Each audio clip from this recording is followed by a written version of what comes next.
Turning now to the primary care setting.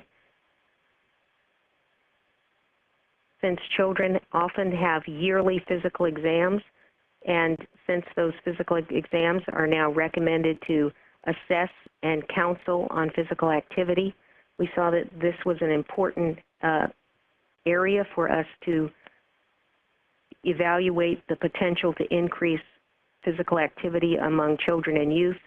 The current evidence is insufficient to make a recommendation. The research needs that we think should be addressed include conducting randomized controlled studies on the effectiveness of primary care and counseling on physical activity behavior, identifying the optimal intensity and delivery mode for physical activity interventions, considering the utility of interventions that combine primary counseling with referral and integration into community-focused programs, examining strategies to promote physical activity in different primary care settings, and conducting cost-effectiveness research after the effectiveness of the interventions has been identified, and then looking at these interventions across different race, ethnicity, and socioeconomic groups. In addition to these settings, we evolved to looking at several other approaches. When we initially developed our approach to the settings, we were going to identify interventions that might be implemented at the state and national level. Unfortunately, there really wasn't data, reviews that we could look at that assessed interventions within these settings. And therefore, we decided to take an approach that allowed us to look at policy as a mechanism for increasing physical activity among youth, as well as campaigns such as the VERB campaign and technological approaches such as the internet or games that promote physical activity and playing outdoors. Let me go back to that one, excuse me.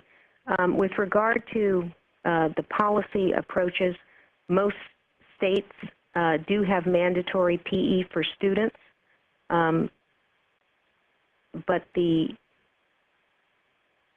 actual amount of activity that occurs in middle school and high school is not optimal.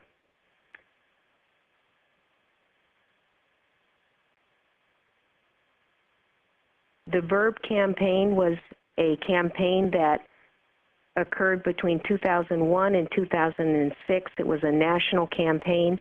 It was multicultural. It included social marketing, and it demonstrated that for youth ages 9 to 13, they increased their knowledge about physical activity, their awareness of the importance of physical activity, and actually increased their physical activity.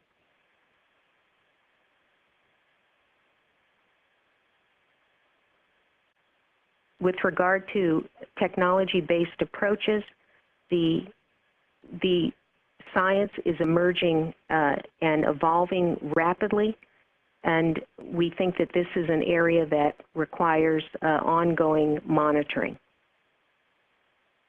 So let me turn to the research needs in these areas in general.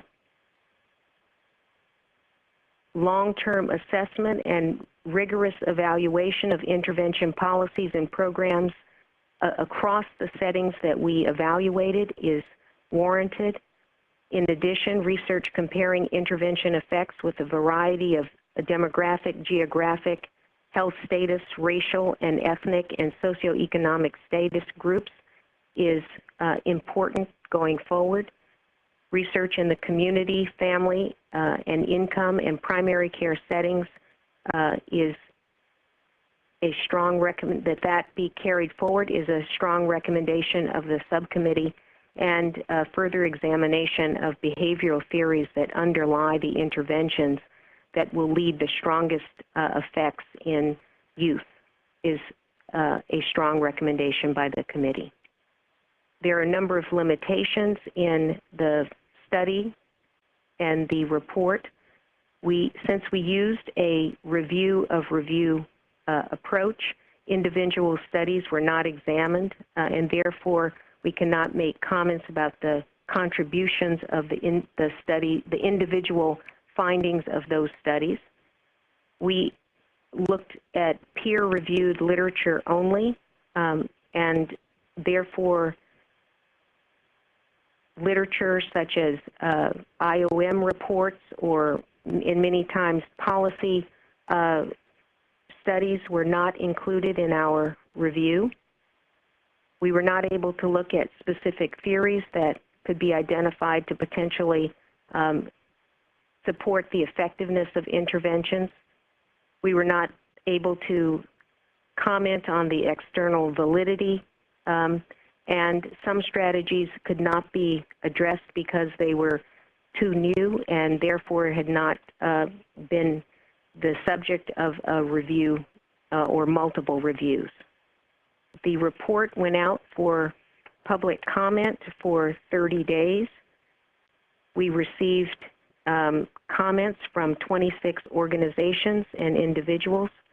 Overall, the comments were positive and supportive of the report.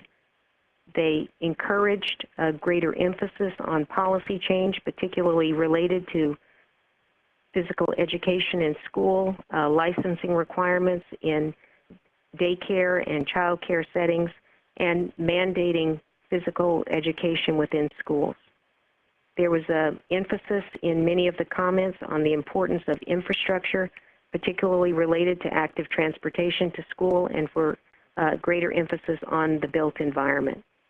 There were also comments that emphasized the need for research, including research that assessed the ability to increase physical activity among various demographic, geographic, health status, and racial and ethnic groups.